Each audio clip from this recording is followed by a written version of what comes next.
Sí. La señora Rebecca Hargrove, presidenta de la World Lottery, la recibimos con un fuerte aplauso, por favor.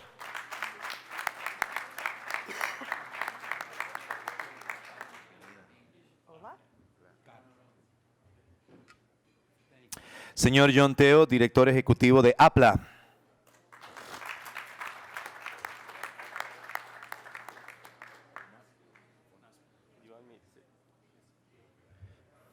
Señor David Gale, director ejecutivo de NASPIL.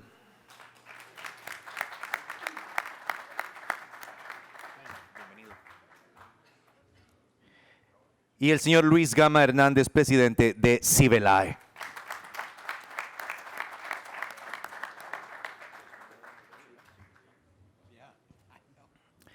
Bien, le cedo en este momento la palabra al señor Luca Espósito, que va a ser el moderador de este panel. Muchísimas gracias.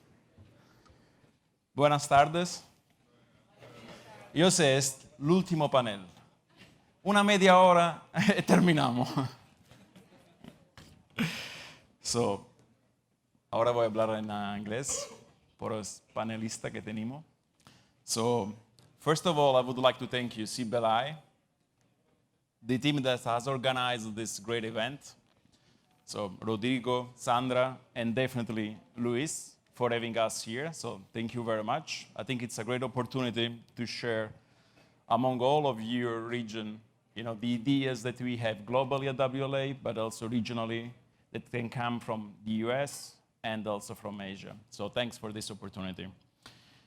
So I think that today, we will learn about our industry from a regional perspective as well as from a global perspective. It will come from WLA. Here we have some great people at the panel. So we have people that are both the heads of their individual lotteries as well as the heads of their regional associations. So definitely we will learn a lot from them. So those are members of this panel are among the key opinion leaders in this industry. Together they bring with them a wealth of practical and professional knowledge, of which we are fortunate to have access to. So without further ado, it is my pleasure to introduce the member of this panel. So I would definitely start not because she's on my left, but because she's my boss. So Rebecca, so you got the first introduction before, so she is the president of the Tennessee Lottery, as well as the president of WLA. So John Teo, who is my colleague and the executive director of the APLA, which is the Asia Pacific Lottery Association. My friend David, I can say it now, who is the executive director of the NASPL, which is the North American and State Provincial Lotteries. And last but not least, my friend Luis Gama. So he's the president of the Lottery of Uruguay, as well as the president of CIBELAE. So having went through that, I would like to say that there is something which I think we can all be certain of, which is the pace at which the lottery and sports industry is evolving. While we have countless challenges in every front, we also have untold opportunities to do good work for each of our communities. And this will be, in my opinion, the main topic of this panel. And we will hear from the panelists about their perspective, regional perspective, and global perspective. So I would like to start out this session by asking the first question to Rebecca. So what do you see as the biggest opportunity for the lottery sector in the near future? So what I mean by that is that what we really should not miss out. Well, thank you, Luca. And it is indeed my pleasure to work side by side with you as opposed to being your boss. But together, hopefully, we will accomplish some good things across the globe. I think if you look at the next big thing in the lottery industry, it's really different region to region to region. And one of the reasons I am so excited about the role of the World Lottery Association is because we can learn from each other on what the next big thing is going to be where we live and where we raise money for good causes. So, for example, the rest of the world has been very actively participating in sports wagering. It's less than a year old, or just over a year old, that the federal government in the United States has allowed sports wagering. So obviously the big thing in the United States right now is sports wagering. But as you know, in Europe and Africa and South America and the rest, certainly Asia, sports betting is well established, and we are blessed to be able to learn from all of you the things that have made you good at what you do. I think Singapore Pools is #1 in the world in per capita sales. So I turn to them a lot to say, what are you doing that we can learn from? But I think if you look region to region, you'll see something new in each region. You know, some places are far more advanced in internet wagering than others. So if you're not in internet wagering, that's probably the next big thing for you. I think, again, if you look at the United States, we're very well developed in terms of instant ticket sales or scratch ticket sales. If you look at the Tennessee Lottery, for example, 82% of my sales are from scratch tickets. So, you know, the folks in South and Central America and CIBELAE and Luis and I have had this discussion. You know, you have so much room to grow here in the instant ticket scratch ticket arena. So I think it's where you live, what it is you don't want to miss out on. And from my perspective in the US, it's certainly sports betting, but it's different everywhere. Thank you. David, do you want to complement? Sure. Well, Rebecca's right. Sports betting is our greatest and latest thing. We're all fighting about it within the states. Who's going to do it? How's it going to get done? The different ways that it can be done. But we're not fighting each other. No, we're not fighting each other. No. We're not fighting each other, which is, but what we are fighting, and I use that term loosely, what we are really discussing is, okay, what's the best approach to this? How do we make this happen? I can tell you that we're still fighting the battle of internet wagering in the United States. We still have the federal government that is trying to regulate it. They've been trying to do that for the last 16, 17 years. Every year we spend time trying to educate them about it.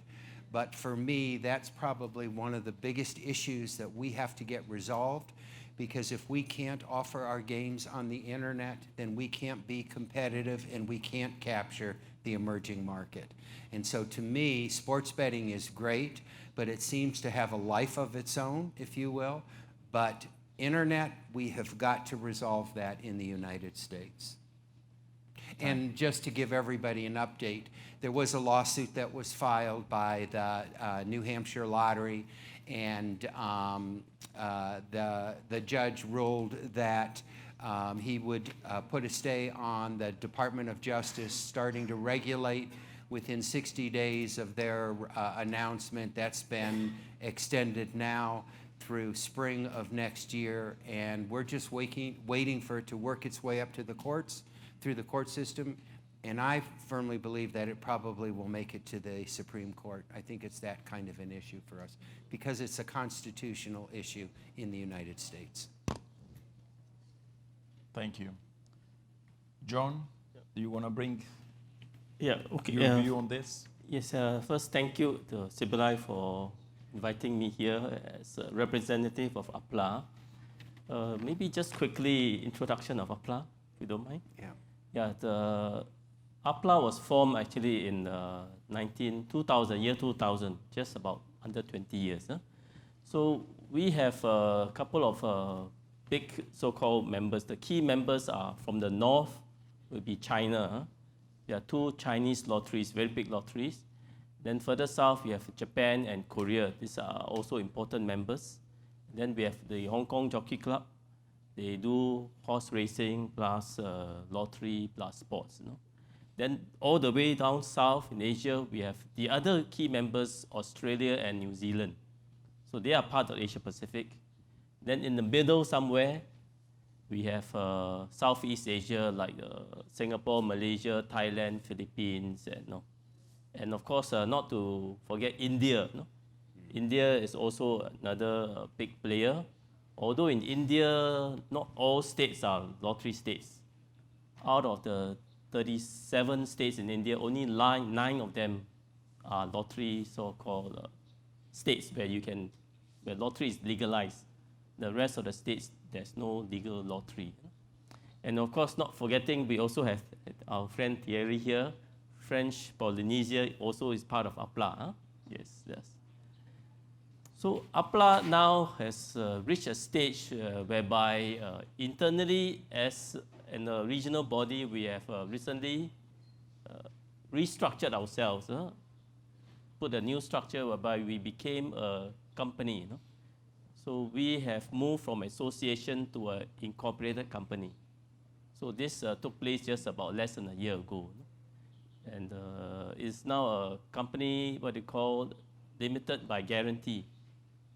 It has got no shareholders as such, but members of the company. And this structure is very typical of not-for-profit organizations. And APLA happened to be incorporated as a company in Singapore, and I'm the executive director. So when you look to your question, in the Asia Pacific region, lottery has been, we have seen, stable. It is not growing a lot, sort of stabilizing. So one of the challenges for many of the Asia Pacific members, speaking for just this region, is how do you achieve growth, continue to achieve growth, at the same time be responsible? I think this is one key subject which the members are sort of faced with. Sports betting, on the other hand, we see an increase. The situation in Asia Pacific maybe is not exactly the same as the United States, in the sense that there are some jurisdictions where sports betting is legalized. There are others which are not yet. So regulatory considerations is a major factor in Asia Pacific because of the different systems and different countries. So even, for example, I give you an example, some countries our members try to move to online, from a passive lottery paper ticket to online. It takes a very long time. And these are all very peculiar for the country itself. So for example, I can just give an example, Thailand, for example. They do paper lottery. They have been talking to one of the big contributors there many years ago to try to move to online lottery. And they have even signed a contract to purchase so many thousand units of terminal. But the local conditions are such that the government sort of did not give approval. And after so many years, they still have not moved. So this is one example. There are other examples in other countries. So I would summarize Lucas' question to say that lottery, trying to maintain, they're trying to grow sports, some countries trying to get through the regulatory hurdle. I think that is our situation at the moment. Quick Thank you. summary. Thank you. Luis? Antes de abordar a tu pregunta, quiero agradecer expresamente, como anfitrión de la región, a que los tres compañeros que compartimos el comité ejecutivo estén aquí con nosotros. Para que tengan una idea del esfuerzo que han hecho, John ha venido desde Singapur, y eso significa cruzar la mitad del planeta, poco menos, y poder estar acá acompañándonos. Por lo pronto, es bueno valorar que ellos estén acá acompañándonos. Y también quiero resaltar que en el último panel que tenemos hoy, es muy difícil en otros eventos encontrar a la cantidad de participantes que hoy están aquí y allá. Por lo tanto, también los felicito a ustedes que hayan estado. No sé si será por lo atractivo del panel o porque realmente no tenían otro paseo que hacer turístico en Costa Rica, pero están aquí y eso es bueno reconocerlo, porque no en todos los eventos de este tipo, en el último panel, hay la concurrencia que hay hoy. Así que felicitaciones también. I'll pay them. Con respecto a lo de Luca, bueno, yo voy a seguir razonando en línea con lo que decían mis compañeros. Obviamente, el ingreso de la tecnología a la industria del juego ha cambiado. En el año 2000, los juegos por internet prácticamente eran inexistentes y hoy, a 19 años nada más, en 19 años la industria del juego no es nada, yo diría que es el presente y es el futuro. Y creo que pasa por ahí. En nuestra región tenemos muchos problemas y yo creo que hay muchas desigualdades. Mientras algunos tienen prácticamente resuelto el problema, después hay que ver si se resolvió bien, más o menos, o mal, pero más o menos resuelto. Hay otros que están transitando el camino de la regulación de las apuestas por online, y hay otros que todavía no han podido avanzar porque en nuestros países se necesita de legislación. Yo creo que una de las claves es que todos deberíamos tener legislación clara y actual. Creo que hay que ayornarse a los nuevos tiempos y a los nuevos términos que manejamos hoy. Por lo tanto, hay una desigualdad. A ver, en nuestra región hay 3 países que gran parte del juego está prohibido y yo creo que eso es una problemática que hay que resolver, porque hay países que piensan que prohibiendo el juego, como por arte de magia, el juego desaparece, bueno, y eso trae aparejado un montón de dificultades y un montón de perjuicios para cada uno de ellos.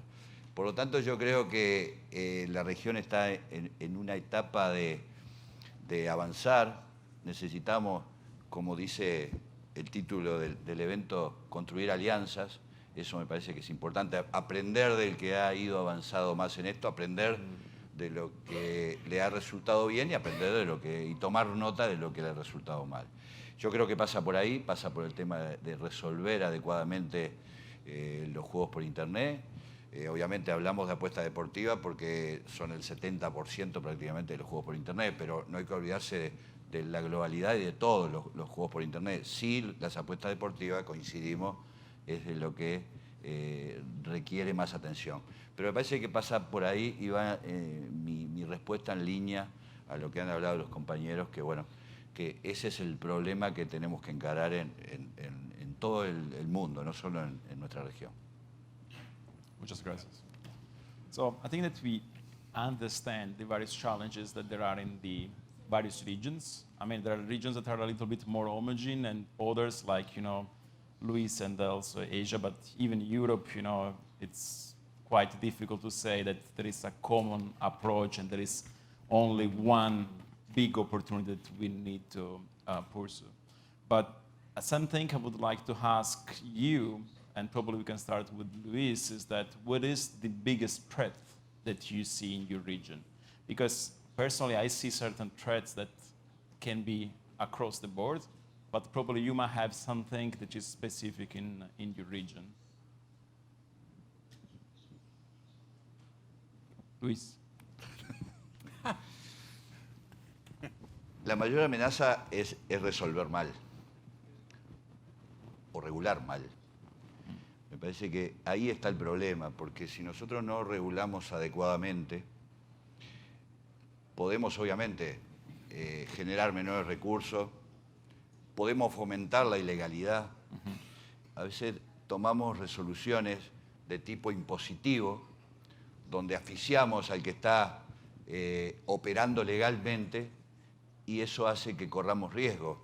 México es un claro ejemplo a nivel de casinos que puso un impuesto muy importante y yo siempre digo lo mismo, que a veces los legisladores ven el árbol y no el bosque y en un afán recaudatorio a veces asfixian a los que están operando legalmente y a corto, a mediano o a largo plazo hace que los operadores tengan un perjuicio y el apostador se retire y vaya al juego ilegal. Yo creo que lo principal es tenemos que ser responsables de las acciones que tomamos y que no tengamos problemas mayores. Creo que el regular bien y el resolver bien los problemas, eso a nosotros nos ayudan a mitigar todo lo que pueda hacer el juego ilegal. Y hay otro problema que también pasa en nuestro país y en la región. A veces la oferta es insuficiente para la demanda que tenemos y a veces no ocupamos el espacio en su totalidad de la oferta que presentamos a nuestros apostadores, y ese espacio, si no lo tomamos nosotros, lo toma el juego ilegal. Y por eso tenemos que pensar mucho y resolver mucho y regular de manera adecuada, porque yo creo que los problemas son los mismos y las soluciones también en mayor medida son las mismas. Gracias.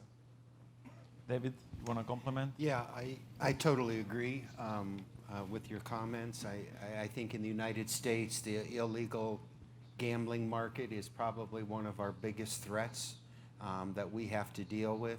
It's interesting because in the United States, we have 45 lottery organizations. There are many similarities, but each of them operate differently because they're managed within their own state's borders. So some have certain regulations. There are a lot of similarities, though, but those few differences create issues as well. But for me, outside of the illegal market, in the United States, I think our biggest concern should be coming up with games that are going to attract the emerging market. Because we can offer them the games on the internet, we can offer them sports betting, but if we don't give them games that are interesting to them and that they're attracted to, we're going to become the dinosaurs of the industry. You know, when we first started in the States, we were the only game in town, right, Rebecca? There was nothing else. If you wanted to play a casino game, you had to get on a plane and go to Atlantic City or go to Las Vegas, and we really were the only game in town. But when we started, you were 11 and I was 12. There, no, yes, I think I was older than you. Isn't that the right thing to say? But for sure, you know, I think that we have to spend more time in game design, just because that's what's next for us, I think. Yeah, I think this applies to really every region. I mean, I it's think- really across the globe. It's Yeah. not something that I can say it's specific to US. This is to really know how to become attractive, how to become, produce something which is appealing to the young Yeah. generation. That's really a nice challenge that we have in Sports front of us. betting is a way to doing that, there's no doubt, but we all can't just make a living on sports betting. Right. We need something more entertaining as well. Yes. Maybe I can. Please, yeah, John. maybe I can add. In the Asia Pacific, maybe because the level of gaming or no, the stage where we are at, we are probably not as matured as, let's say, the American or European markets. So at the moment, game design, in my view, is still not the number one issue. Many of there are some states, some countries where the legislation is such that they do not even allow sports betting. And that where lottery products are concerned, there are so-called controls over what kind of product you can so-called sell into the market. Apart from Australia and New Zealand, some of the Asian countries also have fairly tight control. So as a result, the consumers or the players have in a way limited choice relatively, but still you can see the market is still stable. So it is a question of what is in the market, what is available, what the players have access to. But I would say in the Asia Pacific region, the threat, the so-called long-term threat will still be how societies and how governments react if the gambling becomes too pervasive or people feel that it becomes too big. So some of the issues you see in some Asian countries, whether to legalize or not to legalize, it more or less tells you there are some maybe different countries have different cultural backgrounds. So the problems that we face in Asia Pacific may not be exactly the same as in other regions. That is my main point. I have two, if I might. If you look at what happened in Europe when the European Union opened up the markets, that's what I thought David was going to say instead of illegal gaming, is if the federal government clamps down on what states are allowed to do in order to raise revenue for the good causes they fund, the fight in the U.S. is between states' rights and the federal government. And I think the federal government right now is one of our biggest threats in the U.S. and in Europe with the European Union and what they're trying to do. Brexit certainly will be interesting in Europe, but that's a whole nother story. I talked to Kevin Anderson this morning, who's following it much closer than I am since he lives there. But I believe, even more strongly than Luis, that the biggest threat globally is illegal selling of our products. The only thing we have to sell is integrity. And my biggest fear is that one of these courier services or Lotto Land or someone will sell online somewhere in the world a $1.5 billion Powerball jackpot, and that person will never get paid. Right. So if you look at what we're doing with the illegal, there was an illegal gaming task force at WLA that's now been moved to a full-fledged committee, and it is a global issue. There was a Powerball winner from Peru. The ticket was bought in Florida. There was a Powerball winner in Afghanistan, again, bought illegally through a courier service. There are issues in Australia, so Asia Pacific's having problems with Lotto Land. So everywhere in the globe, there are people who are selling, in particular, large U.S. jackpot games. And my fear is not only does that take dollars away from your lottery because they're buying tickets from the U.S. rather than tickets from wherever you happen to be, but you also have no guarantee that they'll ever pay the winner. And I think there will be a big winner that is not going to be paid, and we'll all have the price to pay for not taking a harder stance on illegal gaming. Yeah, and probably I will ask the next question, which is related to that, is that what we as a WLA or regional associations can do to help the lotteries, so our members, our community, to still raise funds for good causes, because I think that this is the most important thing of this industry, which is really unique. It's raising money for good causes. So what should we do to help and to protect the interests of our members? One of the things that the task force is working on is helping lotteries with their regulators, because you have to get to the regulators to get them to shut down the illegals in their own countries. So as an example, I was at a CSR meeting in Madrid, and ONCE asked me to come speak to their regulators about illegal gaming and what kinds of regulations they could put in place to stop that. So if you need help from WLA anywhere in the world, we will be there and try and help you convince your regulators that that's one of their biggest threats, and that will help you raise more money for your good causes. Anyone want to add anything? Sí, yo para redondear un poco la idea de Rebeca, creo que la comunicación en forma permanente y el contacto y el vincularnos directamente, eso es lo que logra los buenos resultados, y el aislarse y el no comunicar es darle espacio a la ilegalidad, y eso no es lo que no podemos hacer. Lo que podemos hacer es mayor y mejor comunicación, creo que va por ese lado. Thanks. So now I want to ask a question to bring some work back home. So what would you like that WLA provides to you that is not currently provided by us? Specifically, I'm talking to the, exactly, so I and Rebecca, we can look on the other side. So, so Luis, please. dinero. No, no. No. No, yo creo que, a ver, cuidado, yo creo que hay muchas herramientas que hoy la WLA está proporcionando a las diferentes regiones y yo creo que ahí hay una incapacidad de repente, y hablo por mi región, de no poder aprovechar esas herramientas que la World Lottery está otorgando. Eso por un lado, hay una autocrítica de que de repente en nuestra región no estamos aprovechando esos espacios y esos canales de comunicación, información, esos insumos que genera la World Lottery, no los estamos aprovechando hoy.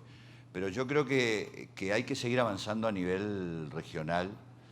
Creo que hay que indagar un poco más qué está necesitando cada una de las regiones y abordar esos temas donde son prioritarios que hoy se puedan estar o no canalizando instrumento de información. Yo creo que tiene que haber, lo hay, sin duda que lo hay, capaz que tiene que haber un poco más entre la World Lottery y las diferentes asociaciones regionales para saber qué necesitan sus reguladores y allí específicamente proporcionar y dar esa información que los reguladores de cada región están necesitando. Creo que pasa por ahí. John? Okay. First, I think from the Asia Pacific region, we are grateful to WLA and Lucas for all the so-called the help, the advice. Occasionally, we have some issue, we will call him up, ask him some questions. So information sharing, I think, is something that we can probably still work on. There's some awareness, like what are the new trends in the Western sort of gambling market that Asia has not yet seen. So some of this information sharing and awareness, and these are things which I think we will still require from time to time. But because, again, as I said earlier, Asia Pacific is slightly different in the sense that the market, there's some differences. So we will still sort of, some areas we can still maintain our own, but the other areas we'll try to learn more from the other regional bodies, whether it's North America or Europe. So I think these are my comments. Luca? I actually have an in to WLA because of the president. We have known each other 35 years. We have. But I do want to say this because I totally agree. Exchange of information is the most important thing that we can do. Even though there's a lot of differences between different parts of the world and the way the games are played, we still have the same issues, and that's illegal gaming and responsible gambling. And, you know, this conference is a perfect example of the kind of communication that we need to continue. I was very flattered and appreciative of the opportunity to come here and be a part of this. It's the first CIBELAE that I've attended. And yet I can tell you that we back at NASPL, I would like to say to everybody, if you need something, stand up and ask, because somebody will get it to you. That's the philosophy that we use at NASPL, whether it's from your part of the world or your part of the world. We try to take the initiative to go out and gather that information. And the research that goes on, the gathering of that between WLA and sharing it with NASPL and the other associations and working with Matthew is an exceptional opportunity. And so I think, yes, communication's important, but don't wait for anybody to come to you and give you the information. Stand up and ask for it, because we are all in this together. And if you look around at any one of the conferences, whether it's NASPL's or next year's World Lottery Summit, that's going to be a combination of NASPL and WLA, we are a small group of people. We are, you know, in the United States at least, less than 5,000 lottery employees that generate more than $80 billion in sales.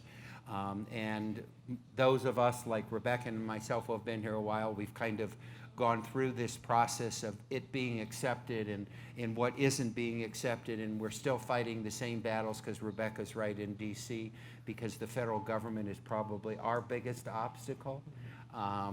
But the fact of the matter is, stand up and ask, because there's loads of people out there who are more than willing to help, and that's all you need to do.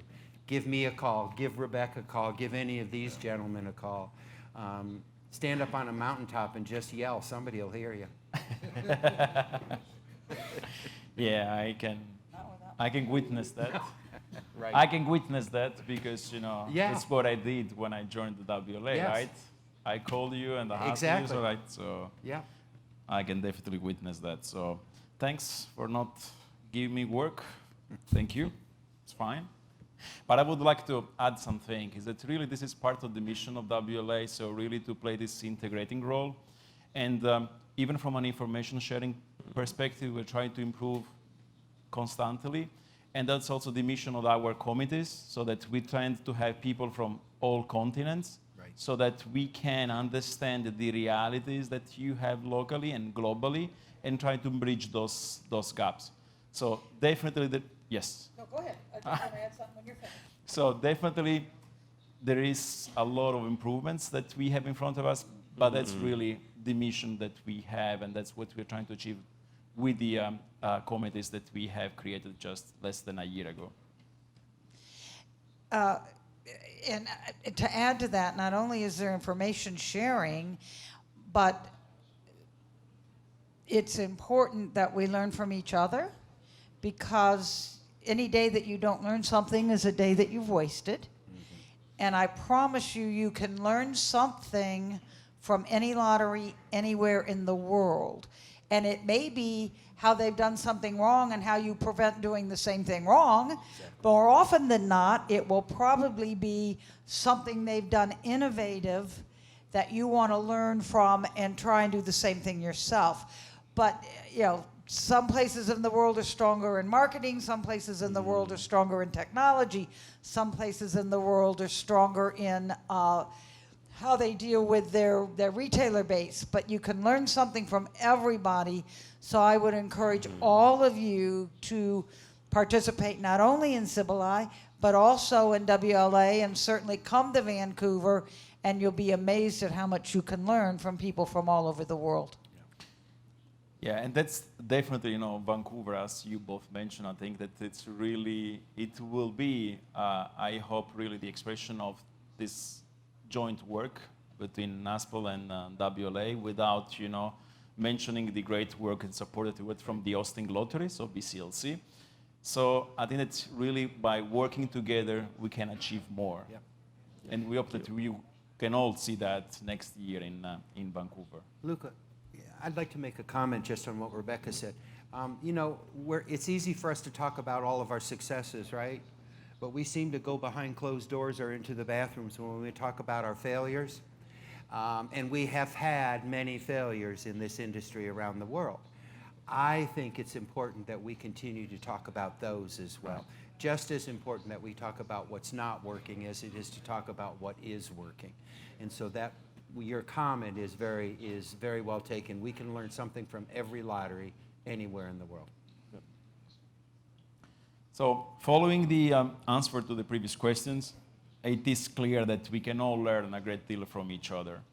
So I would like that one of the panelists asks a question to the colleagues about, what you would like to know more from a specific region, a specific country that can be of interest for you.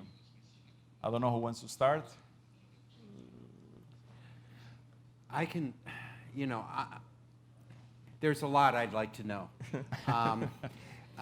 But I've been remiss in doing my own research, and my own homework. So just the few comments you've made here today have really sparked my interest about getting more educated on who all is within your organization and the variety of members that you have. And then also the new structure of your organization. We are a 501c6 nonprofit organization in the United States. So your comments have really spurred me on to go home and do more homework on my own behalf to try to learn more. And then I'd probably be better able to answer your question. But for sure, I Okay. will do more. Well, both APLA and EL have, I think, the biggest challenges because in NASPL, everyone speaks English. Yes. In CIBELAE, everybody primarily speaks Spanish, or if not Spanish, English. You have 57 languages and you have 82. So the whole language issue, be it, do you speak Vietnamese, do you speak Korean, do you speak Chinese, do you just speak English in Australia? And the whole language barrier issues make, I think, EL and APLA the two most difficult associations to run. I agree. Yeah, I think I agree with Rebecca. You put it on the spot. In APLA, for your information, we conduct our seminars and our conferences in English. That's the official, we follow WLA official language. You know? So what happens is some members, we have so many languages, so they have to bring translators, interpreters, along. And say, for example, our colleagues from Japan, they have to bring one group of people along. Then they have to set up special equipment during our events. Then our friends from China, for example. So again, but because Chinese or Mandarin is not an official WLA Right. language, we sort of, it's difficult for us to provide Chinese translation, right? Can be a little bit sort of awkward. So sometimes we have to make arrangements for some sponsor or local sponsor to help to arrange for translation. If there's a sufficient number of delegates from the People's Republic of China, for example. So these are some issues which we face, and also the different countries have different legal systems and even different so-called regulatory systems. These are something which we can share and we can learn from each other. Yep. Thank you. Thank you. No, go, Sí, Luis. con respecto a eso, yo le preguntaría a mis colegas si el marco regulatorio, si la normativa está actualizada, queda mucho por hacer, queda poco, está resuelto ese problema, está claro para el regulador, está claro el tema de juego responsable, está claro el tema del juego ilegal. Me gustaría saber y preguntarle, y también a Rebeca, si eso está resuelto definitivamente o si hay un camino para recorrer y qué tan largo es ese camino. And there was no translation, so you'll Okay, have to I tell will. everyone Yeah. what we said. So fundamentally what he asked it was about, the issue with the regulators has been solved in Europe region, or as well as, the appreciation to the responsible gaming, so to CSR in general, and if this has been done, which path you went through, or if it's not, what is the path that you need to go through in the future? Yeah. Okay.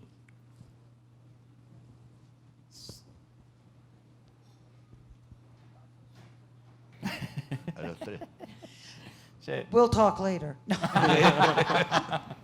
I think that we just, when I became president a year ago, we developed 4 standing committees, one on corporate social responsibility, one on illegal gaming, one on sports integrity, and the Audit. audit. audit. Yeah. So we have 4 standing committees, and they're less than a year old. And so we're working through all of the issues, and that's certainly one of them that we will work on and try and resolve so that you can benefit from the things that we do. There are a couple of members of CIBELAE who are active members of the CSR committee, and we just need to figure out how to get the information from them back to the entire membership. Yeah, and I think that for that, we probably should organize a specific seminar in the region about this topic. I think that it will be more appropriate rather than just porting the information from one place to another. I think that this will help out. I'm looking at Rodrigo because we had this discussion yesterday. He said, how we can do that. I said, let's organize a seminar here, right? Absolutely. Exacto. So we can bring the expertise, like you have it here, and probably we can help disseminate this knowledge all over the place. Melissa's in the room somewhere. You have a new assignment. Make it happen. She knows. She runs the CSR organizational units for us. So we'll just make one happen here. Perfect. So I have no other questions. I don't know if you have questions from the public. Otherwise, I would like that, to thank you. Yeah, okay, please. Yo voy a preguntar, y lamentablemente no pudo venir el representante de la European Lottery, pero voy a tomar a Rebeca para preguntarle. En Europa se está dando, en Italia más específicamente, que se prohibió totalmente la publicidad vinculada al juego, ¿verdad? España creo que está transitando ese camino y algún país más de la región. Yo me gustaría conocer la opinión de nuestra presidenta de la World Lottery acerca de esa estrategia, por llamarla de alguna manera, cuál es su opinión y cuáles son los resultados que puede llevar eso. Resultados positivos o resultados negativos, ¿verdad? Pero me gustaría conocer un poco la opinión, ya que no tenemos lamentablemente el representante de la European Lottery.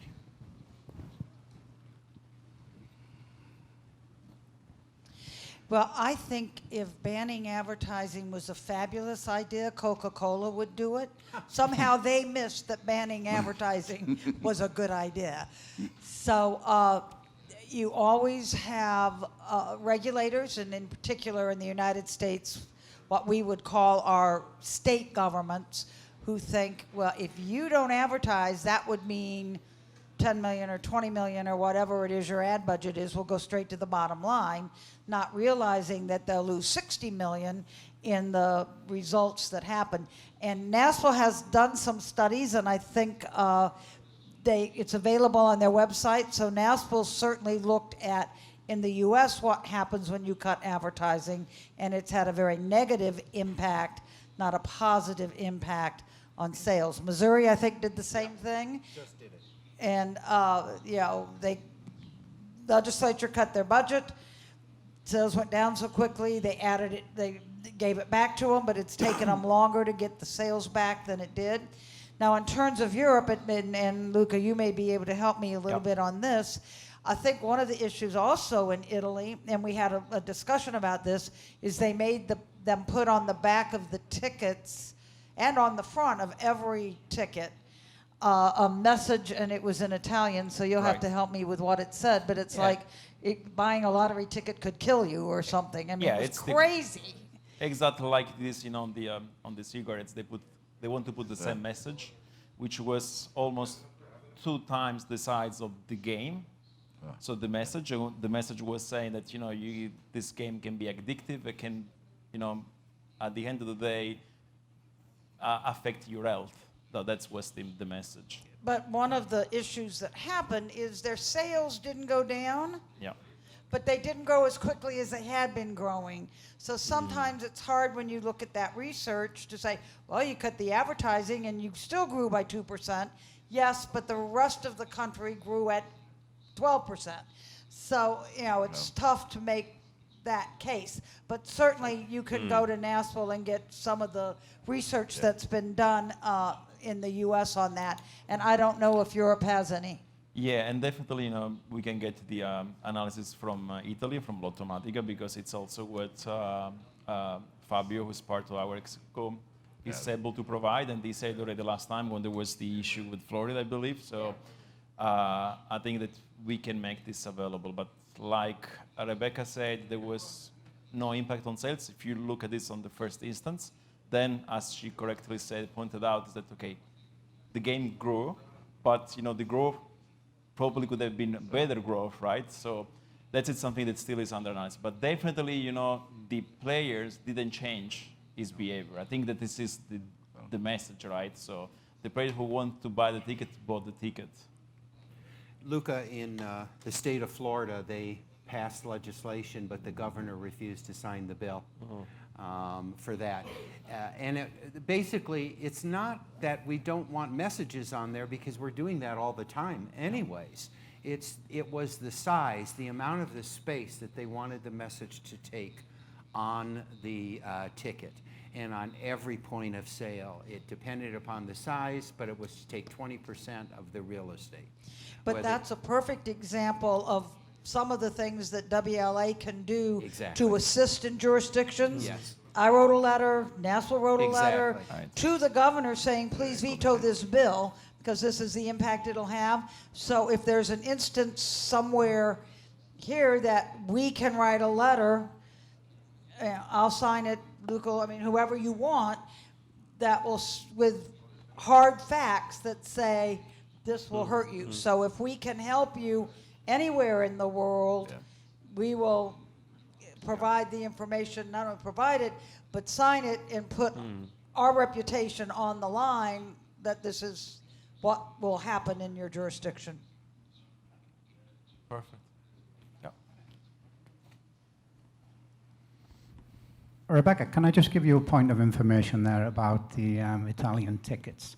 Because not only is it 20% of the ticket, it has to be precisely 20% of the ticket, not 19.9% or 20.1%, but 20%. And the lettering on the ticket has to be measured also by a micrometer. So we, as producers of the tickets, have to be extremely precise in the production of the tickets. And it would be difficult for this audience to imagine the challenge that that presented to Lottomatica and Scientific Games. And that's just something that really should never be allowed to happen if the World Lottery Association, APLA, European Lotteries, NASPL, and did I miss somebody? CIBELAE, sorry, Luis, actually do get together and have that lobbying power to show the danger that can be presented. I thought you were going to give us an update on Brexit. It's not happening. Yet.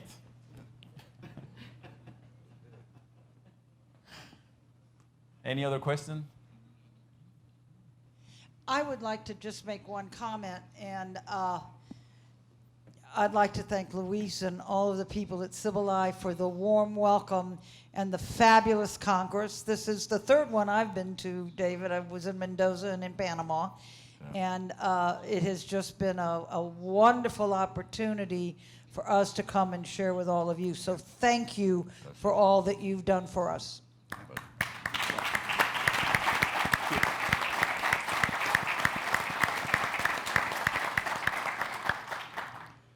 After that, I can say another thing. Okay, thank you.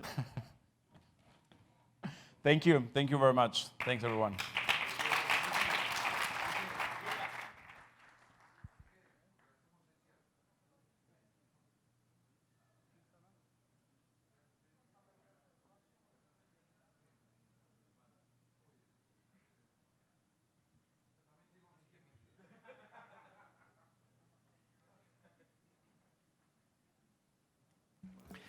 Bien, agradecemos a los panelistas. Creo que les podemos regalar un fuerte aplauso nuevamente a cada uno de ellos.